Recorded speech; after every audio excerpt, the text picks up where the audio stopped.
Bonjour à tous, j'espère que vous allez bien dans cette dernière ligne droite 2022.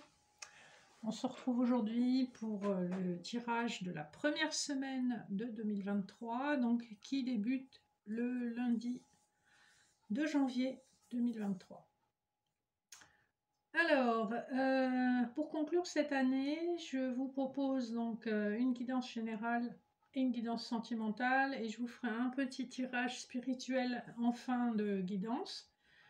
Je vous rappelle que ce sont des informations générales, donc ça ne peut pas forcément s'appliquer à tout le monde, ça va interpeller certaines personnes ou ça va vous interpeller sur certains points.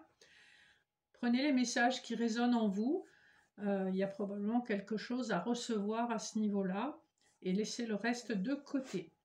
Voilà. C'est intemporel aussi, ça veut dire que si dans quelques années vous tombez sur cette vidéo, par hasard, c'est qu'il y a probablement un message pour vous. Donc, pour voir un peu les énergies avec lesquelles vous entrez en 2023, je vais d'abord tirer une carte des lames majeures du tarot de Marseille et ensuite on poursuivra sur le général avec le Béline de Gabriel Sanchez, le tarot doré en couplet, et sur le sentimental, le Village Ivory avec l'oracle de l'énergie. Pour le tirage spirituel, j'utiliserai la triade, et pour les conseils, l'oracle des déesses. Voilà. Alors, qu'est-ce qu'on nous dit pour l'énergie qui débute cette année, en sachant qu'on sera en Mercure rétrograde, donc au niveau communication, ça va être compliqué. Ça va être ralenti, il y aura des retards, peut-être des incompréhensions. Allez, je vais en chercher une. Et ça sera l'étoile. L'étoile vous parle d'espoir. L'étoile vous parle de protection, l'étoile vous parle de l'année prochaine, donc on en est de toute façon très proche.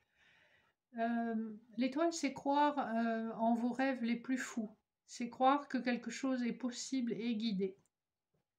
En d'autres decks, nous avons le mât, avec le jugement derrière le mât et le pendu derrière le jugement.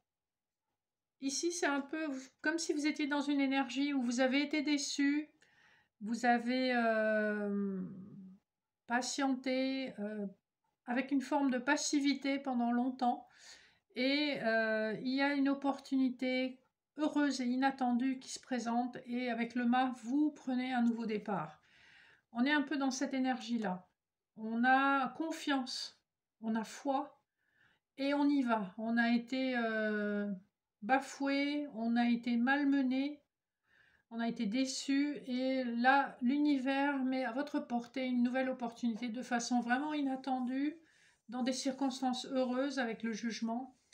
Et le mât et l'étoile nous montrent que vous faites confiance à votre bonne étoile, vous êtes prêt à prendre le risque et à partir. C'est vraiment un nouveau départ. Alors, sur le général, en dos de deck du tarot doré, on est dans l'énergie du 4 de bâton, du 3 de bâton. Ici, on a la possibilité, avec le magicien, effectivement, d'un nouveau départ qu'on a espéré, qu'on a attendu, pour quelque chose de stable, quel que soit le domaine. Le 4 de bâton parle de stabilité, de construction. En dos de deck du Béline, nous avons les entreprises, donc on vous parle effectivement à nouveau d'un projet nouveau en construction, suite à une déception, une trahison, qu'elle soit dans le domaine personnel ou professionnel. On voit que ça fait partie du chemin avec la clé, et qu'il fallait en passer par là pour tirer les conclusions qui s'imposaient. Alors, on va tout de suite prendre le premier couplet de cartes. Sur le général, on a la nativité et le 2 de bâton. Ici, il est question d'un choix à faire par rapport à un nouveau projet, une nouvelle opportunité qui se présente à vous. Le 2 de bâton parle quand même d'une hésitation, parce qu'on n'a pas la visibilité sur ce qui se présente au bout du chemin. Mais clairement, vous êtes face à un choix, et il sera important de peser le pour et le contre pour l'un ou l'autre des choix. Ensuite, élévation, 7 d'épée. Vous avez le sentiment d'avoir été dupé ou abusé avec le 7 d'épée. C'est comme si on vous avait piqué quelque chose. Alors ça peut être au niveau de votre réputation, ça peut être au niveau matériel, ça peut être au niveau investissement amical ou sentimental. Vous avez l'impression qu'on a abusé de vous, qu'on a profité de vous, mais avec l'élévation, on voit que vous êtes en capacité de rebondir et que enfin, voilà, vous allez trouver le chemin qui vous permet de transmuter cette déception en quelque chose de très positif. Le couplet suivant, on nous parle du départ et du 2 de coupe. Alors, sur le plan professionnel, il peut s'agir d'un nouveau départ associatif ou de partenariat. On peut vous parler de vous lier à quelqu'un de façon assez sérieuse et le départ parle effectivement d'un changement de lieu. Si c'est un couplet qui résonne sur le plan sentimental, on vous parle effectivement d'une rencontre assez importante, genre âme sœur, flamme jumelle, qui va se produire dans le contexte d'un nouveau départ ou d'un nouveau lieu. En tout cas, il y a cette notion de changement de lieu géographique. Le couplet suivant parle de la grâce et du 10 d'épée. Ici, avec le 10 d'épée, vous concluez quelque chose. Vous terminez un cycle qui a été pénible et difficile. Vous voyez, le personnage, il n'est pas très en forme. Il en a bavé. Mais la grâce, on lui dit qu'il y a une protection. Alors, que ce soit sur le plan professionnel ou personnel, en tout cas, il y a une protection et il y a une révélation qui se fait. On est en fin de cycle, donc ça a été pénible, mais on est en train de vraiment clore ce chapitre de vie et on ferme une porte pour avoir la possibilité d'en ouvrir une nouvelle. La grâce vous confirme ça. En plus, on est dans des énergies de Saturne avec la grâce et on vous confirme effectivement que c'est en cette fin d'année que vous clôturez ce cycle. Saturne, c'est une planète très lente et qui parle normalement du mois de décembre. Donc, on est en plein dedans. Ensuite, nous avons le despotisme et l'impératrice. Ici, il y a l'idée d'une personne qui est coincée dans une situation qui est mise à mal par des blocages, par des choses qu'elle ne peut contrôler. Alors, malgré ça, l'impératrice, c'est quand même une femme forte du jeu, du tarot. Elle a la capacité intellectuelle, elle a la connaissance et l'expérience pour se sortir des situations les plus complexes.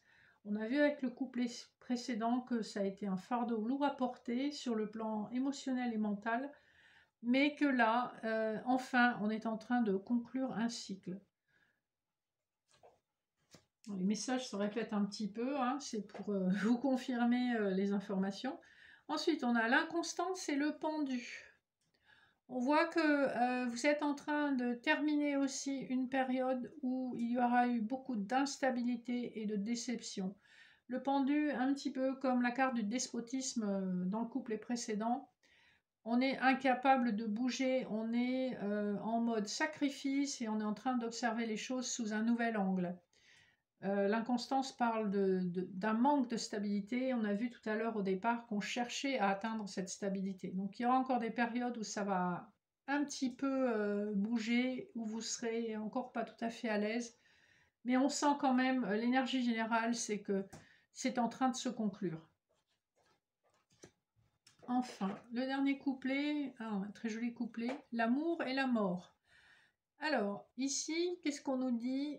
On nous parle d'une transformation plutôt radicale. La mort, c'est vraiment un changement très puissant. C'est un changement en profondeur. C'est pas juste je change de coupe de cheveux, hein.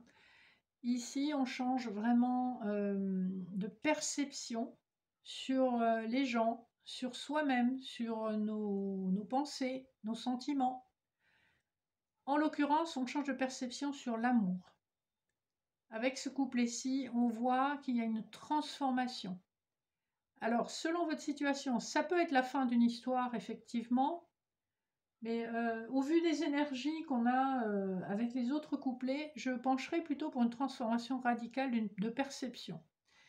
J'ai le sentiment qu'il y a un des deux partenaires qui a longtemps été dans une perception ou alors erronée ou due à ses blessures, parce qu'on avait le 10 d'épée, et que là, enfin, ça y est, il y a un déclic et on comprend que c'est pas parce qu'on a été souvent déçu ou souvent blessé qu'on sera toujours déçu ou toujours blessé.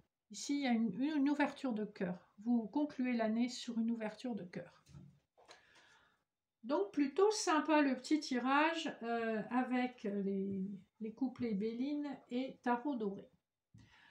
Comme on nous parle un peu de sentiments déjà, la liaison sera aisée pour passer au tirage sentimental sur la première semaine de 2023. Alors, premier couplet, on a l'homme, donc l'homme au poitrail dénudé et les contraintes financières. Ici, il peut s'agir de vous si vous êtes un homme ou de l'homme le plus proche de vous. Il est question, en l'occurrence, de montrer son cœur. La symbolique de la carte, c'est je montre ma poitrine, je découvre mes sentiments. C'est un homme qui manifestement, alors voyez si ça résonne en vous, qui a des contraintes financières et qui est obligé d'en tenir compte. Avant de poursuivre, je vais regarder les autres decks des jeux. Alors, sur le Gilded Reverie Petit Lenormand, on avait le cavalier, le renard et la lettre. Ici, sur le plan sentimental, il peut s'agir d'un courrier ou un SMS ou mail, hein, dans la version moderne du courrier, qui amène une certaine méfiance avec le renard, parce que c'est un courrier probablement qui propose un nouveau départ, une rencontre, une visite. Il y a cette notion de retrouvailles, mais probablement après une période de froid, parce qu'on voit qu'il y a des masques, hein, il y a des choses, il y a eu des choses cachées, des non-dits. Donc il y a une certaine méfiance, en tout cas d'un des partenaires par rapport à la proposition de l'autre.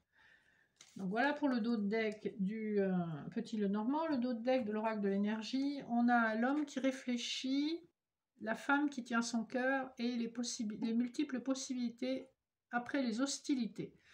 Donc je confirme, il y a eu une période où on a été à cran et à couteau tiré. Il y a un désaccord assez profond avec une personne. On voit que le consultant ou la consultante sont confrontés à un certain nombre de choix, on va dire, hein, parce que quand vous avez des possibilités adjacentes, c'est pas juste 2 ou 3 choix, il y a quand même pas mal d'options sur le plan sentimental pour l'un ou pour l'autre. Alors que la femme proposait son cœur, l'homme était plutôt dans le mental, et c'est un peu ce qu'on voit avec le premier couplet, où l'homme va enfin révéler ce qu'il a dans le cœur et ce qu'il ressent. Hein. Donc on est dans des énergies de changement, et c'est ce qu'on nous disait déjà dans le tirage général. Ensuite, le couplet suivant nous parle de poissons et de stratégie. Alors, il peut s'agir de triangulaire avec les poissons, puisque dans la carte des poissons, il y a 3 poissons. Hein, donc voilà, c'est pas un couple. Il peut également s'agir de bien-être financier enfin obtenu grâce à des stratégies, grâce à de la réflexion. Les poissons signent les métiers indépendants. Hein, donc, vous voyez comment ça résonne en vous. Ça ressort dans le tirage sentimental parce que probablement, comme on nous disait lors du premier couplet, il y a un impact au fait qu'il y ait des contraintes financières sur la possibilité d'une relation sentimentale d'évoluer ou de s'installer. Ensuite, nous avons la croix et l'archange Ariel. Ici, on vous invite à conserver la foi. On voit, ça rejoint ce qu'on a eu dans le tirage général. Vous avez porté votre croix, ça a été une période difficile où il a été compliqué par moments de garder la foi. On vous dit reliez-vous à votre cœur et à vos envies profondes. Les anges vous accompagnent et vous aideront dans ce passage un petit peu délicat. Vous arrivez au bout du chemin, ne désespérez pas, vous y êtes presque et voilà, vous êtes appuyé par des aides invisibles. Le couplet suivant nous parle des dés et d'un homme qui tient sa pièce. Encore une fois, il est question d'un coup de chance avec les dés par rapport à un gain d'argent ou en tout cas à une amélioration financière pour un consultant qui subissait quand même des contraintes assez importantes sur le plan matériel qui l'empêchaient d'évoluer dans le sens qu'il souhaitait. Toujours sur le plan sentimental. Hein. Ensuite, nous avons l'ours et le voyage. Alors, l'ours, ça peut être soit un appui amical, voire sentimental, un peu gauche. Hein. Donc, quelqu'un qui n'est pas toujours très délicat, mais il y a des intentions sincères et honnêtes, mais ça manque parfois de délicatesse. Ça peut aussi être la maman ours qui gère tout le côté financier de la maisonnée. Le voyage ici, on sent que la consultante, parce qu'ici c'est plutôt une énergie féminine, la consultante a décidé de partir dans une direction. La carte ne nous permet pas de savoir si elle part plutôt sur la gauche ou sur la droite. On ne sait pas quel est le choix qu'elle va faire, mais elle est déterminée à faire un choix pour le bien-être de son foyer et pour son propre bien-être. Le couplet suivant nous parle de l'anneau et du contrat. Alors c'est un très joli couplet qui nous parle d'un engagement solide. Alors, comme on est sur un tirage sentimental, on nous parle effectivement de projets solides, de vie à deux. Ça peut être sur le plan contractuel avec contrat, un PACS, voire un mariage. Il est vraiment question de projets à long terme et pour du solide. Et là, on s'engage, on voit après une longue réflexion. On voit que ça aura mis du temps, mais on est sur quelque chose qui va s'avérer solide. Enfin, on termine avec le puits et la femme qui tient une pièce. Donc, encore une fois, les contraintes matérielles sont maîtrisées, même au-delà de ce qu'on espérait avec le puits. Hein. Le puits, c'est la notion d'un souhait exaucé. Ici, sur le plan sentimental, il y a vraiment une concrétisation de quelque chose que vous espériez depuis très longtemps. Alors, vous voyez comment ça résonne en vous, hein, ça ne peut pas s'appliquer à tout le monde, mais il y a cette notion d'un vœu exaucé. Quelque chose que vous avez espéré et que vous étiez sur le point d'abandonner tout espoir et on voit qu'enfin, on entre dans une période de concrétisation. Donc on a quand même de très jolies énergies pour terminer l'année et commencer la nouvelle année. Il est question de concrétiser une histoire d'amour, il est question d'oublier les soucis financiers parce qu'on a de la stabilité sur le plan financier. Donc on commence avec de très belles énergies, même si on sent qu'il y a eu du retard, il y a eu beaucoup d'obstacles et de blocages. Alors, le tirage spirituel, c'était ce que je vous avais promis. On va utiliser la triade pour voir un petit peu ce qui ressort.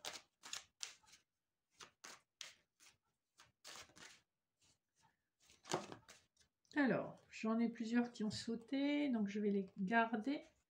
J'ai les preuves, l'énergie. Je vais en prendre deux de plus. Voilà. J'ai le delta au milieu et la foudre. Alors, de quoi on nous parle? Sur le plan spirituel, alors la carte qui domine, c'est l'épreuve. Hein. Donc, on voit que tout ce que vous avez traversé pour arriver là où vous êtes, et vous voyez qu'au bout du couloir, il y a une rose. Le fond blanc montre quand même que c'est une réalisation importante. Mais vous en avez bavé. On voit que ça a été compliqué, cette épreuve. Mais c'est ce qui vous a permis de découvrir le meilleur de vous-même. Hein. Si vous êtes sensible aux énergies, on vous dit qu'effectivement, il y a une révélation qui se fait sur le plan énergétique en rapport au fait que vous avez énormément de clairvoyance et au fait que vous êtes tout à fait capable d'utiliser les soins énergétiques pour aider les gens. On voit qu'il y a une compréhension soudaine par rapport à ça. Je vais en rajouter une sur la foudre et sur l'épreuve. Voilà. Alors, sur la foudre, on a silence. Donc, ici, on nous parle effectivement d'une capacité qui s'est invitée en vous, que vous ressentez en vous, que vous n'avez pas forcément besoin d'exprimer à l'extérieur, mais on sent qu'il y a des grands chamboulements intérieurs qui se font sans l'intervention de quiconque. Vous avez accès à de nouvelles compétences. Épreuve recouverte par équité. Donc on nous parle bien de guérison, de retrouver un équilibre et d'être en capacité justement d'aider les autres à guérir. Donc c'est un joli tirage sur le plan spirituel. Sur Delta, j'ai mensonge, donc voilà, suivez votre intuition. Vous êtes tout à fait capable de cerner les menteurs ou les affabulateurs, les gens qui vous font de fausses promesses ou qui vous racontent des bobards, quoi. Hein. Alors, énergie, malheur. Pour moi, vous avez aussi très probablement la capacité à vous relier à vos défunts, hein, et probablement les défunts proches de vous. C'est-à-dire, si vous avez perdu quelqu'un qui était vraiment important pour vous, je pense qu'il y a cette notion de capacité à communiquer avec ces défunts-là, et on voit que ça fait également partie de vos compétences. Si elles ne sont pas encore exprimées, elles ne vont pas tarder à s'exprimer. Voilà, vous avez une grande clairvoyance sur les gens autour de vous. Vous avez la capacité à déceler la sincérité comme le mensonge et vous ne vous laissez pas mener en bateau. Vous êtes tout à fait capable de recadrer les gens qui essaient de vous rouler dans la farine et on voit que c'est quelque chose que vous avez acquis aussi par expérience et grâce à vos anges. Il y a des compréhensions aussi spirituelles qui viennent, alors ça ne parlera pas à tout le monde parce que les parcours flammes jumelles, c'est comme les jumeaux dans la vraie vie, ça reste quand même anecdotique. Il y a cette capacité que vous avez à comprendre un lien particulier que vous avez avec votre flamme jumelle et qui vous amène quand même énormément d'informations et de compréhension. Voilà, c'est les cartes qu'on obtient quand je recouvre la foudre, le silence, le frère et la lumière. Pour moi, vous avez un certain nombre de personnes qui regardent cette vidéo, sont en parcours de flammes jumelles et ont des choses à comprendre. Et ça s'est fait, on va dire, discrètement au fil du temps. Voilà pour le tirage général sur la vie spirituelle. En d'autres decks, on a l'arme, donc c'est comme si vous aviez dû couper un lien, parce qu'on a la mort derrière, hein, donc on insiste bien. Vous avez coupé un lien d'éternité avec quelqu'un qui fait partie de votre famille d'âme pour enfin avancer et trouver votre chemin, votre voie. On vous dit que c'est en train de se mettre en place, que ça a été douloureux, mais que voilà, vous n'êtes pas dupe, vous savez exactement où vous devez aller. Donc c'est pas mal parce que en fait tous les tirages se rejoignent. Il est question de compréhension qui arrive et qui clôture un cycle quand même assez douloureux. On va conclure avec quelques conseils de l'oracle des déesses. Alors j'en ai une qui a sauté. On vous parle encore d'amour romantique. Laissez-vous, et en d'autres decks j'ai la transformation, donc vraiment ça insiste. Hein, donc laissez-vous porter par l'amour, acceptez l'amour romantique, ça transforme la vie, ça transforme le cœur. Et c'est ce qu'on vous dit, de toute façon, ça se fait même sans que vous vous rendiez compte. Alors, bon, je crois que ça va être tout, il n'y a plus rien qui vient, si. Alors, ressourcez-vous au centre de votre foyer, au sein de votre foyer. Restez connecté à la nature et à la terre. gagnez en assurance et comprenez bien que vous êtes dans une période transitoire et que de toute façon, pour que cette nouvelle porte s'ouvre, il faut clôturer cette année, cette porte 2022. Voilà, chers amis, merci de votre présence, de votre fidélité. Merci de liker, partager si vous le souhaitez, de vous abonner si vous n'êtes pas abonné. Bienvenue aux nouveaux abonnés, puis merci aux fidèles anciens. Je vous souhaite une merveilleuse année 2023. Et quoi qu'il arrive dans votre vie, soyez toujours dans l'accueil et dans l'ouverture d'esprit pour comprendre pourquoi on vous envoie ce qu'on vous envoie. Ça rendra votre vie beaucoup plus facile et vos décisions beaucoup plus ajustées à ce que votre âme désire.